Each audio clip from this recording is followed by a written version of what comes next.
So welcome to my channel. My name's Jo and welcome to my podcast, Trial Errors, episode 2. If you haven't seen episode 1, it was just an intro, who I am, why I've chosen to do like social media and stuff. And this episode is Love Lessons at 21. Now, this is not one of the main reasons, but this is one of the things that I've wanted to talk about on my podcast and probably going to be a topic of a few things. But it's mainly the thing that people ask me the most about myself. I've been in a 5-year relationship. I'm 21, so everyone's always like, what's the secret? How have you lasted so long?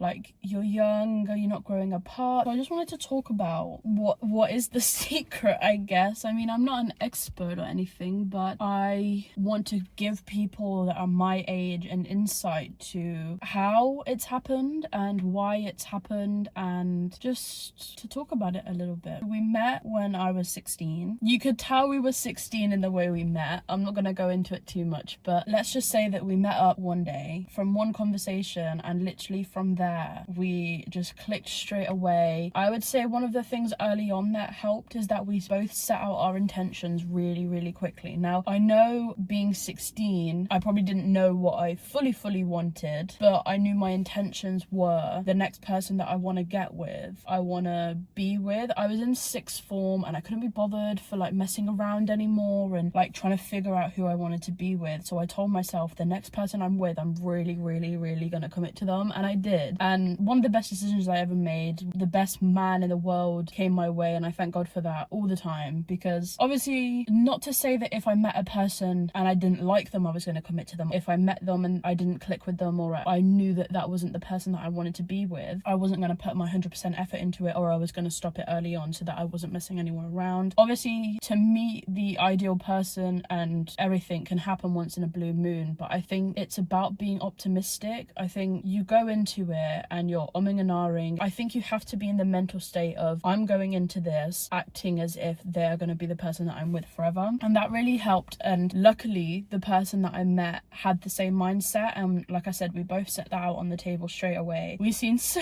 many people we knew the first time we met, and from when we met, I could just tell we were so drawn to each other, because every day after that we seen each other. I would literally message him all day and then wait to see if he would ask, do you want to meet again? And every time he did, so I knew that we were drawn to each other straight away. There is a lot of question about growing apart. That is very much something that can happen. I think that growing apart can sometimes be just as it is. It can be growing apart, it can be that you're becoming different people and you don't merge as well as you used to. I also think that sometimes growing apart can be that one or the other person can't accept the fact that people change. I think that people change over time as they get older. Their morals change, their beliefs can change, their mindsets can change, and even their appearances can change. And I think that sometimes an opposing partner can sometimes be scared of that, maybe scared that their opinions of themselves will change, as in your partner's opinion of you can change because of how you've changed over time. And I think that fear can sometimes get to people more than they'd want it to. Do I think that everyone that's grown apart could have been together? No, obviously not. People genuinely can just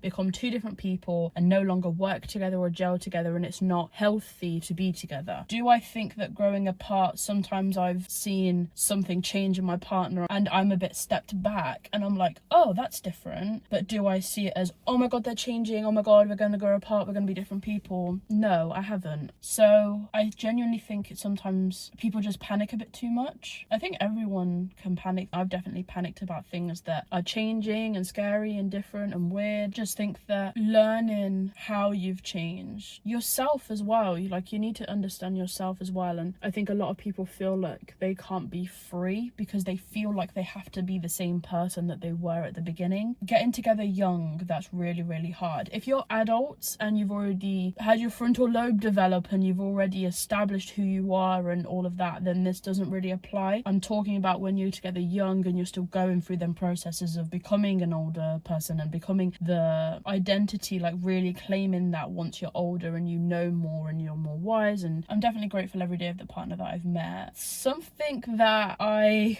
strongly believe in is the rule of 3. I think the rule of 3 is crazy. For me, it translates to 2 things. The rule of 3 for a relationship is 3 weeks is definitely the honeymoon phase. You get excited, you're meeting someone new, you get giddy. 3 months is, after 3 months, you start noticing them icks, them little things that you're like, oh, I didn't know they do that, because you spend more time around them and you start to realize, oh, they do that, I don't really like that, and oh, okay, this is different, this is not how they were when I met them. 3 years, once you get past the 3 years stage, because the 3rd year of every relationship, I'm pretty sure a certain percent of people, the 3rd year is like crazy, like it's really hard. 3rd year is always a challenge year, I would say, and if you make it past the 3rd year, I think personally you're pretty much set sail. I think after 3 years, something dramatic or something life-changing or something really impactful has to affect your relationship there on after. Obviously, I'm not an expert. What I'm saying is just my personal opinion. I really hope I said that at the start. I think that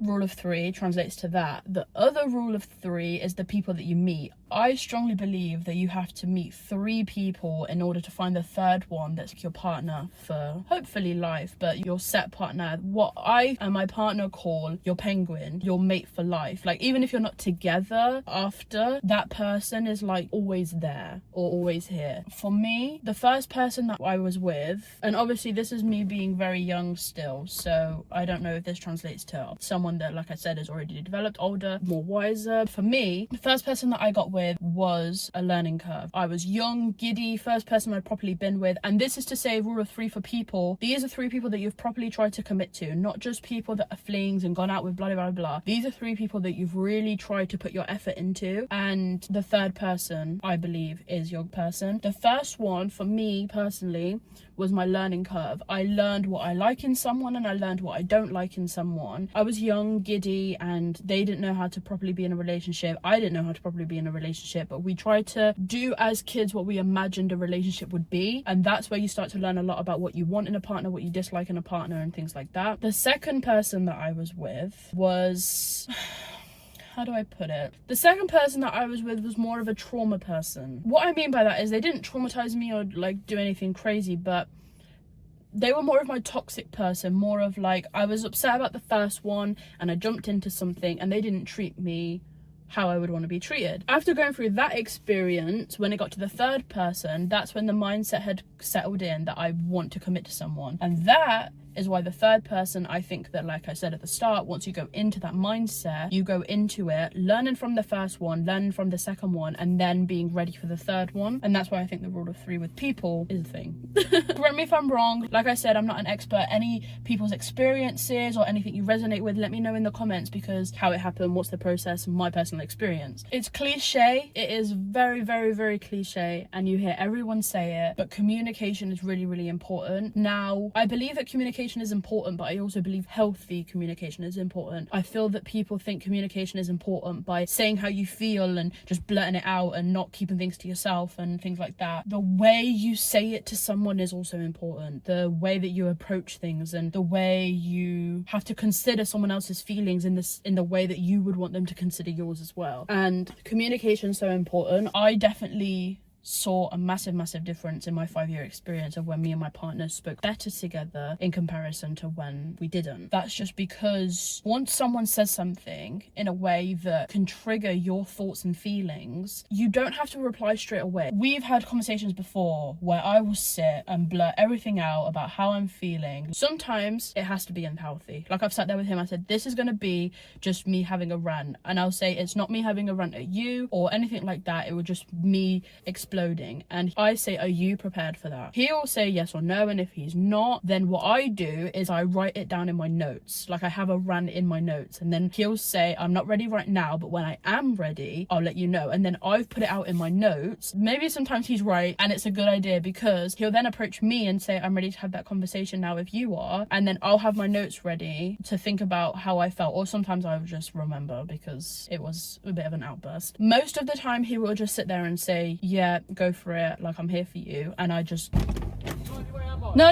So yeah, most of the time he'll sit there and he'll say, I'm ready to hear it, go for it. And I'll express how I'm feeling or express what's going on. And we've always established that if you're not ready to reply or give advice or anything like that, tell them you're not. Like, tell them, okay, I've heard what you've said. I need to go back and think about it. If I ask you something about what you've said, don't take it as I've not listened. Take it as I'm thinking about it. I want you to help my thought process while I'm thinking about it as well. Because obviously saying it out loud and really quick, and when you're in distress and things like that, people can miss things. It's not the end of the world. It can be overwhelming as the receiver for you to be blurting something and then for them to ask you, sorry, what did you say again? And you say, you're not even listening. No, it's just overwhelming. Think about if they were shouting at you. Like, you're gonna miss things and the person's gonna have to ask questions. He will say, I'll come back and we'll talk about it. Or sometimes he's like, okay, I've heard you, this is what I think. We also, in most conversations where you may be seeking advice or having a rant or something like that, tell them, because a lot of people can get irritated or annoyed when you're trying to have a conversation. And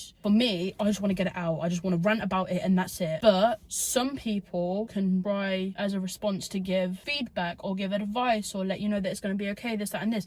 And people don't want to hear that sometimes. And that's when they get more angry and they're like, why are you trying to give me a solution? I just want to be mad right now. As tell them that before, because as a receiver again of that, obviously you're then sat there saying, I don't know what to do. Do they want me to say something? Do they not? If you establish that pre-hand, you're not going to get annoyed if they're sat there not saying anything. And if they do say something, it's because you've asked for it, so you can't get mad that they're saying something.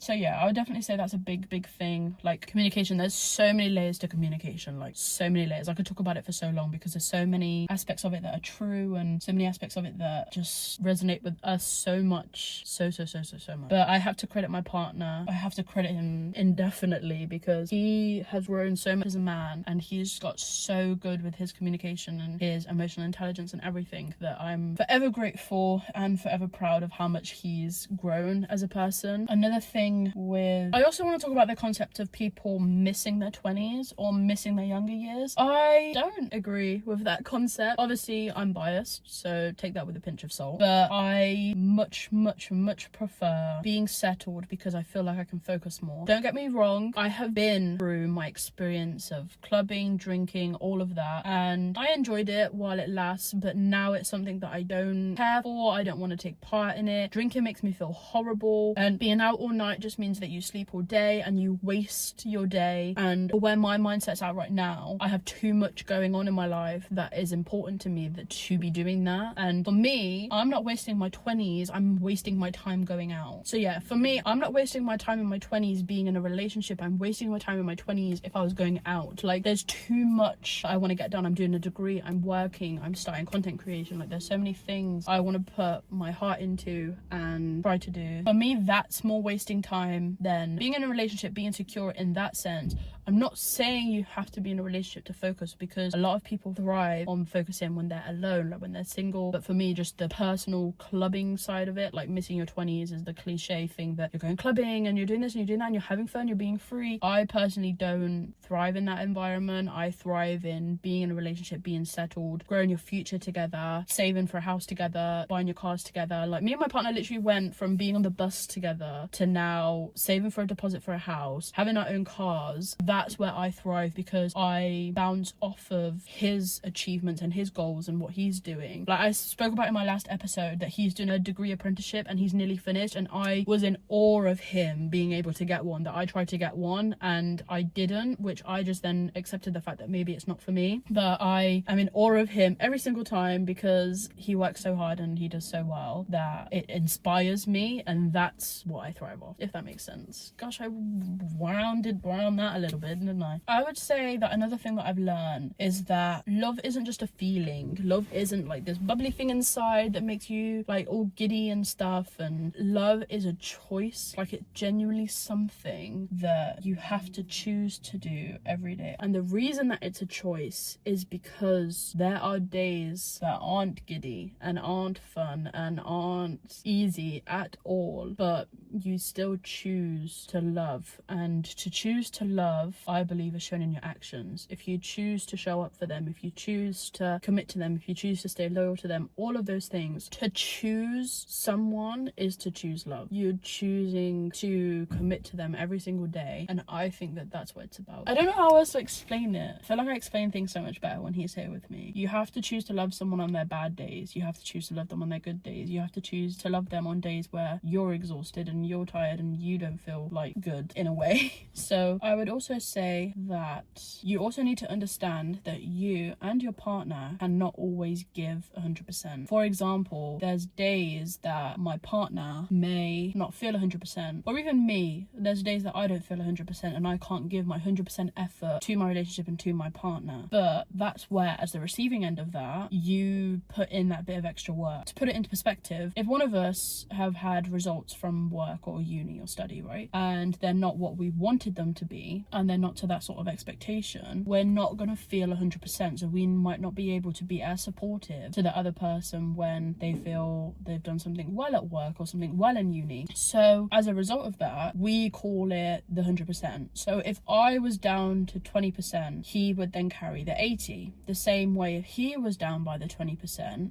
I would carry the 80 by trying to support him. And understanding that is realizing that when the other person is down to 10, 20, 30%, it doesn't mean that they don't care. It doesn't mean that they don't love you. It doesn't mean that they're not committed to your relationship. It just means they might be having a bit of a hard time, and that can genuinely be it. And to not support them can sometimes actually have a bad infliction on how they're feeling and then how you're feeling, rather than understanding it and then supporting them, which might actually help bring them back up to 50%. That's it. Relationships aren't all 50-50. That's what I'm trying to say. I knew it was there. Linking back to communication, one of our ways of not growing apart but growing together is actually something we call tree talk. People are going to be like, what the heck is that? Tree talk is so we can manage our overwhelming conversations so that they don't become pressurizing. Getting together younger and growing up to be together older obviously means that there's more adult things that you need to talk about. What we do is, rather than trying to spontaneously have the conversation, or we don't set them, but we say, okay, there's something that I want to talk about that I'm interested in,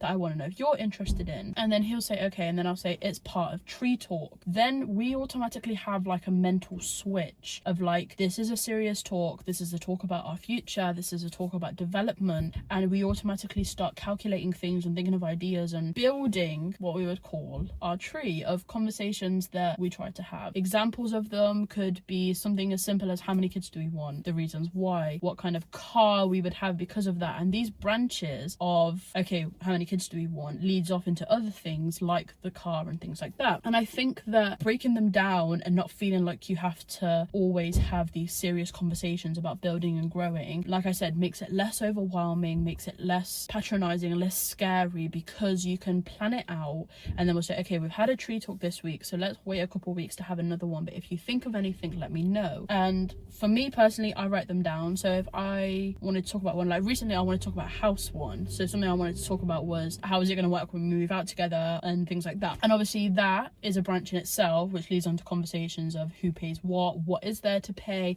And we actually sat down recently with my dad and had a whole conversation of what he pays for and what there is in the house to pay for, and helped us give perspective of what to expect when we move out. How many things are there that you have to pay for? And there was actually a lot more than we thought. So yeah, I would say that tree talk's definitely something that we utilize a lot. We use it all the time. Like I said, if you try to overwhelm yourself with trying to talk about too many things in one go, like I said, it can seem daunting, overwhelming, and rather than that, we just have one topic, one branch, and then rather than tanging onto something else, we say, okay, we're going to leave it as that, but anything else we think of, we'll speak about next time. And I really like that. Another thing about growing together is also maintaining your individuality. You do not have to do every single thing with your partner, okay? I know, crazy, but to spend some days by yourself, or to go to the shop by yourself, or to go to the gym by yourself, you can do all those things by yourself. They're still going to be there when you get back. It's okay to do things by yourself. That's all. Because I feel like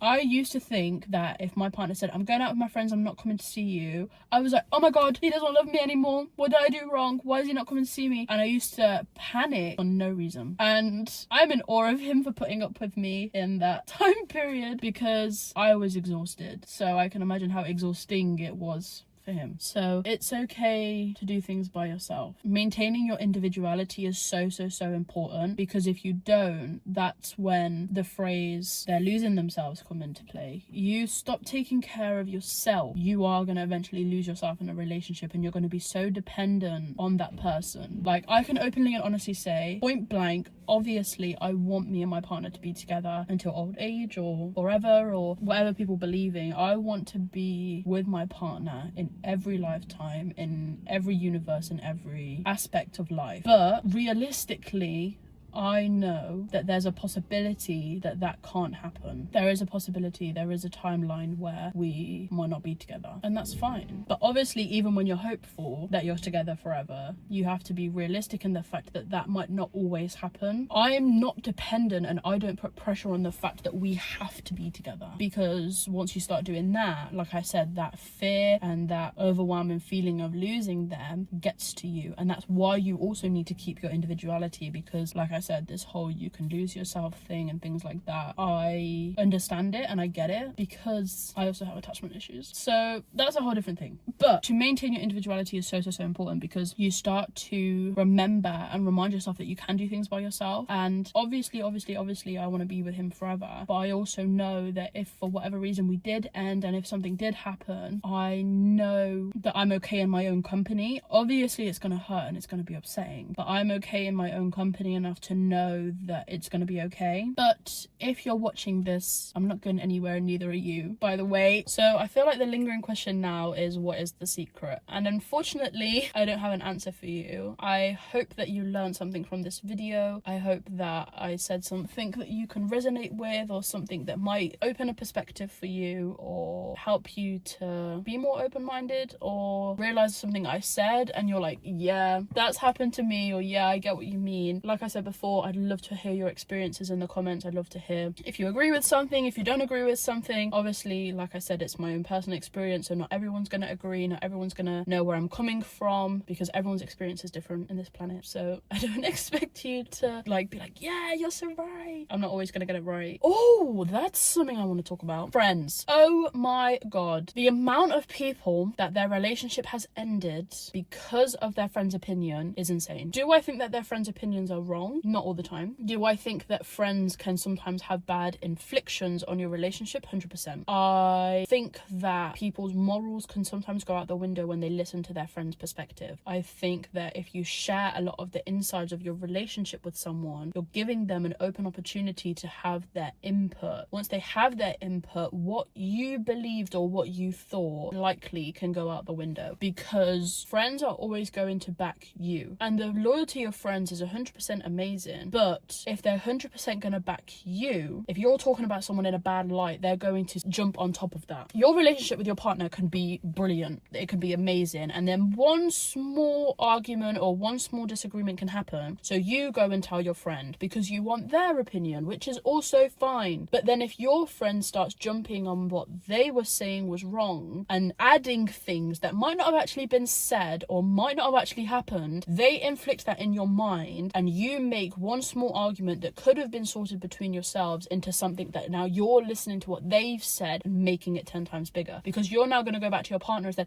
actually, I thought of this and you've done this and you've done this, and your partner's going to sit there and be like, what are you on about? But then you're going to think that they're ignoring you and not taking accountability, when really is what you're inflicting back what happened, or has it been worsened in your mind because you shared it with someone else? Just think about that for a sec. Friends, be careful, love them for their loyalty, but don't let their opinion completely waver your morals and what you believe in, because you could have had this argument and be like, I don't really agree with what he said, so I'm gonna talk about it with him and just say, like, I didn't like what you said. But you go to your friend and let this rage bubble in you, that now you go back to him with anger that you don't like what they said. That's not cool. And I'm not saying friends inflict that all the time, I'm just using that as an example from personal experience, which is why now my friends don't know a lot about my relationship. Every time they ask me, my relationship's good, whether we've just come from a disagreement or whether we're not even talking, right? Just as an example, they don't know that at all, because every time they ask, we're good. And that's called keeping your life private, because the more you tell people about your life and what's going on, the more things are inflicted with bad energy, because people change your perspective on things. Don't even look at it from a relationship example. You go to your job every day and you love your job, right? Then you have one small disagreement with another person that works there. You go and tell your friend, and now your friend's telling you to quit because of one person there that's not nice. That doesn't make sense. If you enjoy your job and your friend's like, leave there, it's so rubbish, they're making that environment seem worse than it is because one person wasn't nice to you. But you love your job, you love where you work, but your friend is feeding you this. And I get it. As the friend, I've done that. I've told them maybe it's not a good environment for you, and it's to be insightful. But if you let that change your whole perspective, that's not good. And as a friend, if they choose not to listen to my advice, that's okay too. I'm not telling them advice for them to follow it, because it's not advice then, you're telling them what to do. Another thing that I was like, yeah, I'm gonna stop telling people, and if I want someone's opinion, I go in asking for it, open-minded, to the point that I'm not gonna let what they say completely change my point of view. Also, dates don't have to be expensive, and if you want them to be expensive all the time, you need to understand for yourself why. An example of this is, I personally would have more of a fun time and more of a special, memorable time with my partner if we went to some back alley burger place to get burgers and eat them in the car, which we have done many times, and that's why it's memorable. I would rather do that than get dressed up, go to a Nobu, spend loads of money, and it just be another date. That is what I would prefer to do. If you're bougie enough to go do that, then sure. But for me, them core memories of just doing something because you want to do it and turning it into a date and turning it into fun, that is so healthy for me. I love doing that. I love doing the small things with my partner and making them seem big. I know right now we're only watching a movie, but this is a date night. Let's go and get snacks from the shop and make this into a date night. That's what I would prefer to do. And I think that them memories that you build and them date nights that you have are what going to be the things that establish the type of quality time you want to spend together. And if your love language is quality time, then 100%. Literally, people always say romanticize your life. Romanticize the small dates. Because they're small or don't cost anything doesn't mean that their energy isn't there or that they don't feel like a date. Literally, just tell yourself in your mind, this is a date. Add something small or extra that might make it feel cute. Do a face mask while you watch a movie. Then it's a skincare movie date night. If you diminish the time that you spend together, oh, we just sat and watched a movie again. What? It's literally a date. Turn it into a date. Because you then realize that you have so many dates with your partner all the time. It's like, we went to Nobu and it was a date and I'm still hungry. Can we go eat something after? What's the point? You're just going to remember going there dressed up for a date and leaving hungry. Don't get me wrong. I like doing things like that. For my birthday, we went out to eat at places and we did loads of stuff out, but that makes it memorable for an occasion. We went to Nobu for my birthday. We went to Blybar for my birthday. But to do it just on a whim, but then not see the small things as dates, you're going to think your partner doesn't put effort into you, and they absolutely do. Biggest thing that I've learned is that if your partner really wants to be with you and you really want to be with them and you're both good for each other and bring a positive impact to each other's lives, you will always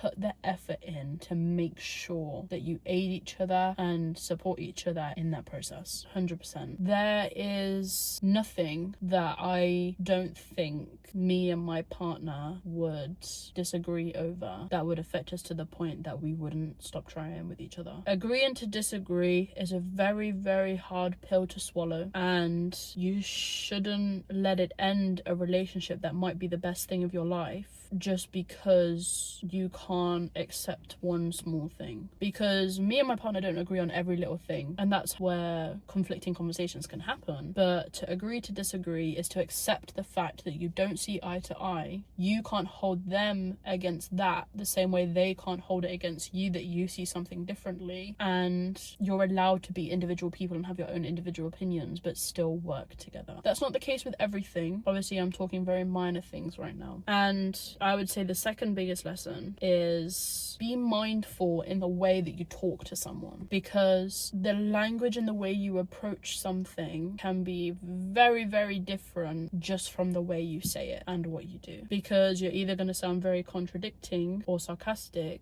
or you're going to sound really, really mad. So just be mindful when you say, instead of being angry, you're on the PS5 all the time, you don't spend time with me. Instead of being like that, just say, do you think we could do something together, because I've felt your absence while you've been on the PS5 a lot. And if they choose to react in a way that's negative, that's when you point out, I was just trying to voice my opinion and my feelings. If you would prefer to carry on playing games, that's fine, but can we ensure that we do something together when you're done? This is why I said it's so important that you have your individuality as well. While my boyfriend's playing games, I get so much done. While he's on that PS5, I use it as an opportunity to do my hobbies, cook, do what I want to do, check in on him. I literally just go to him, you okay? He'll say yeah. That's it. That's literally it. And then when he's done on the game, he normally comes to me, or I approach him and say, should we do something together now that you're done? He'll say, yeah, let's watch a movie. And bam, movie, date night. I'll get popcorn and a face mask, and then we're both happy. So don't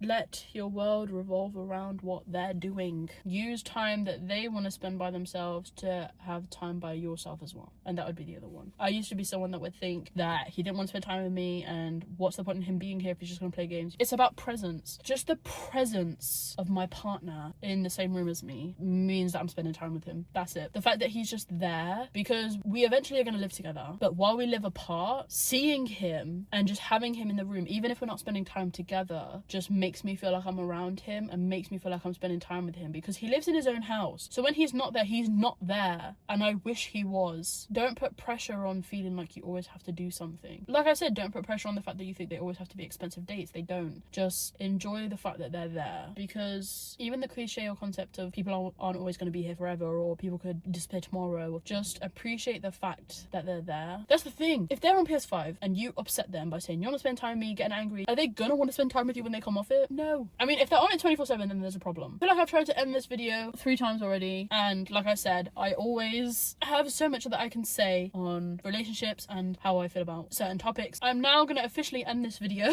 and stop tanging on to something else. Please let me know in the comments if there's anything else you want me to talk about, any topics that I missed. Let me know your own personal experience. Let me know if you agree, disagree, anything. I want to hear all of it, because I'm really enjoying doing this. And like I said, disclaimer at the end as well, I'm not a guru, I'm not an expert. I am just saying about my personal experience and how I feel about it and all of that. On that note, I'm gonna finally end the video. Like I said, comment down below, let me know what you think, let me know if I missed anything, let me know if there's anything you want me to talk about. I'll see you guys next week for my next video, and like, subscribe, comment, turn on post notifications, let me know what you thought of this video. Like I said, let me know if you want me to talk about anything else, let me know if you have any opinions. Like I said, another disclaimer, I am not an expert, I'm not a guru, I am just saying my personal experience. There are people that are gonna have different experiences. Every individual is different, so you're managing different things and you're understanding different things, and completely valid. This is my experience and I could talk about it forever. This is why it's the 3rd time trying to end this video. But I hope you enjoyed it. Episode 2 of Trial Errors will officially be out once this is out, and I'm excited to keep doing it. I'm getting cold now as well. I'm getting goosebumps. So